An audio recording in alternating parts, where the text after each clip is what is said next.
This is Men's Motivation Hub. In what you've done with your life thus far, is it giving you what you want? Is it giving you what you want? When you look toward the future, when you look at all that's going on out here, is there some place within yourself you say, hey, I know I need to be out there in that arena. I know I can do more than what I've been doing. I know there's some great music that I have within me that I haven't brought out here yet. Is that something that you begin to look at within yourself? See, I say if you look at your life, and if you're not getting what you want, you owe it to yourself to do something differently. If you're on a job, 85% they say of Americans go to jobs, but they're unhappy. If you're doing something 8 hours a day that you don't like, it's not giving you what you want, it's not giving you a strong feeling of satisfaction and fulfillment. You're miserable, you hate to go there, you're depressed just thinking about it. You sing the Thank God It's Friday song every week. If that's what it is, you owe it to yourself to start strategically working to change directions. See, but you know what most people will do? Most people will resist change. Most people will fight change as if change would be worse than what they're experiencing. See, they know this. They're familiar with this. Most people will not challenge the unknown. They won't just step out there. See, there's certain things that's got to be in place. They got to see it all together. And life isn't like that. That's not how you grow. So as you look at your life, you're saying, I'm not getting what I want. As you begin to look toward the future, begin to know that whatever it takes for you to create that, you've got that in you. You've got that. You've got genius in you. You've got goodness in you. You've got creativeness in you. If you decide to take the initiative to change the current quality of your life, I say to you that you will find that the universe is on your side, that life is on your side. Now, will it be turbulent? Yes. Will it be easy? No, no. Will you have some opposition? Yes. Will I make a lot of mistakes? Yes. Will I get hurt? Yes. Yes. See, a lot of people won't try anything different in life because they don't want to get hurt. Let me tell you something. It's too much pain to duck. Pain is everywhere. You can hide under here. It will come where you are. It's everywhere. Viktor Frankl calls it unavoidable suffering. You can't duck it. But most people spend their life not wanting to deal with the pain of rejection, the pain of defeat, the pain of being disappointed, the pain of losing, the pain of failure, the pain of being criticized, the pain of not being liked, the pain. That's called life. Life is full of pain. It's everywhere. But guess what? There's no gain without pain. Because it's the pain of regret that you experience. If I had it to do over again, that's a pain. Don't you know that's when you know? I was in a seminar once and this lady stood up. If I had my life to live over again, she talked about all of the things that she would do. And you can feel the pain of regret in her voice. The pain of regret. She still experienced pain. She was trying not to experience the pain of defeat, the pain of disappointment, the pain of loss, the pain of lack of support. And she still experienced pain. It was right there. We can't get around it. Most people are governed by their habits, their fears, and the opinions of others. A lot of people never try anything differently because they have been convinced by people in their lives that they value that they can't do it. They're living within the context of the opinions that other people have of them, the low expectations.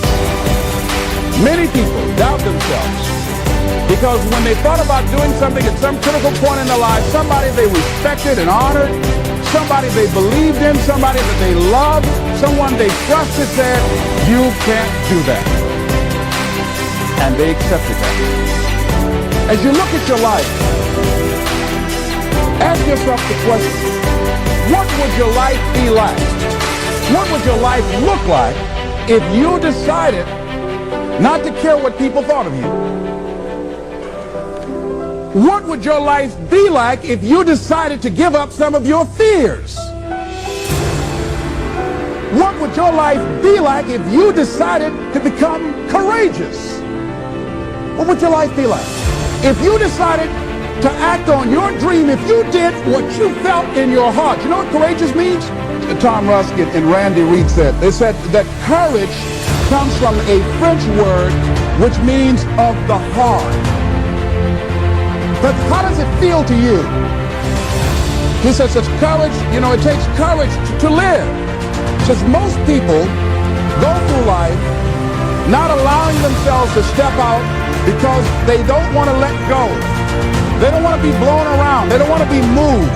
The courage to face life's whirling wind of contradictions. The courage to love yourself. The courage to love. For years, I was afraid to love. The courage to take a chance. The courage to be who you are. He says courage isn't for somebody else, for medals, applause, or moral debts. Courage is what at that moment feels most right for you. Not just situational ethics, but what feels right in your heart. The word of the heart. What feels right in your heart. One great philosopher says, cowards die many times before their deaths. The valiant never taste of death but once. What does that mean? The valiant people aren't afraid? No. It means that they experience that fear and they move forward. They move forward anyhow. Many people are dead now. Many people are allowing their dreams to die. Many people are allowing their ideas to lie dormant and collect dust. Many people have all this talent and ability that they are allowing to be buried inside of them, that they will take with them to their graves because they didn't have the courage to be who they are. Now I say as you begin to look toward the future and manifesting your greatness, it's going to take everything in you,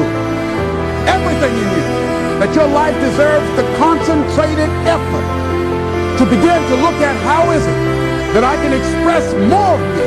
How is it that I can bring my ideas out here now?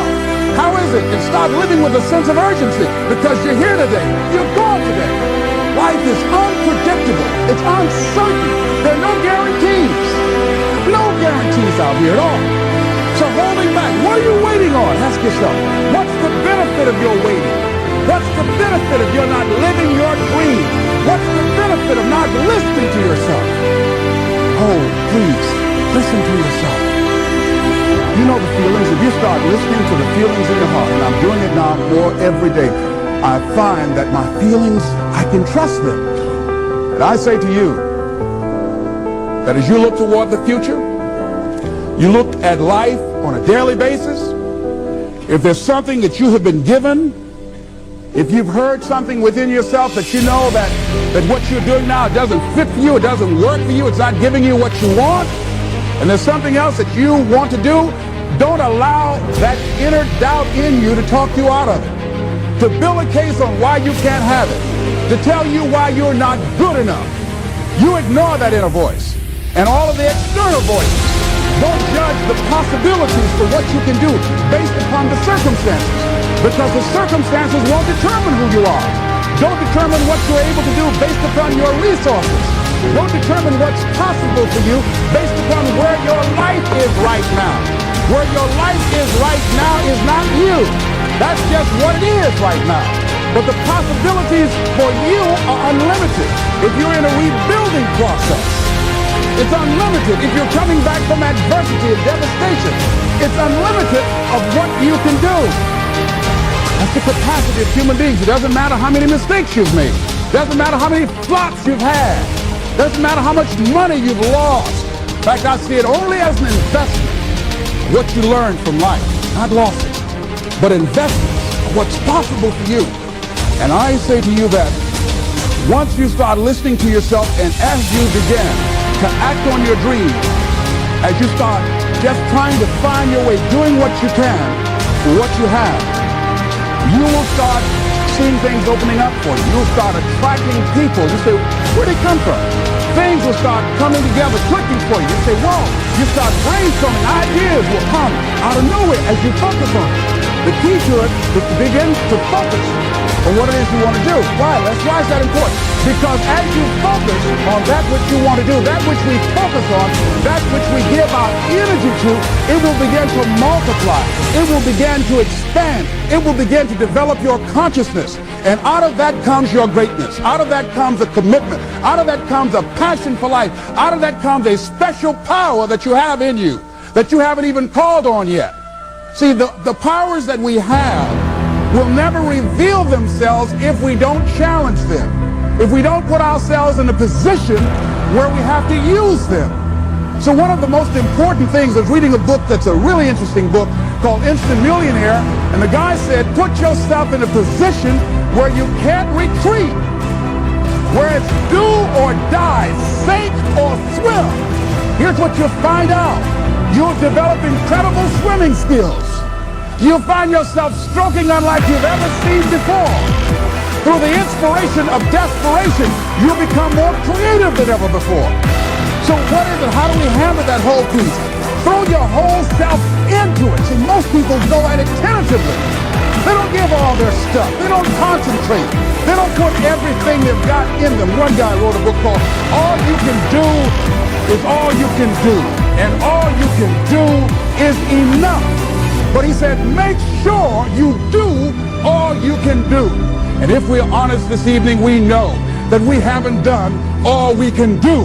So as we look at the future, we can decide that from this day forward, as I look at my personal relationships, if I look at my professional relationships, if I look at my family relationships, if I look at all the dimensions of my life, looking at myself mentally, emotionally, and spiritually, I'm going to do all I can do to develop me, to bring my talent out here, to make a contribution to life.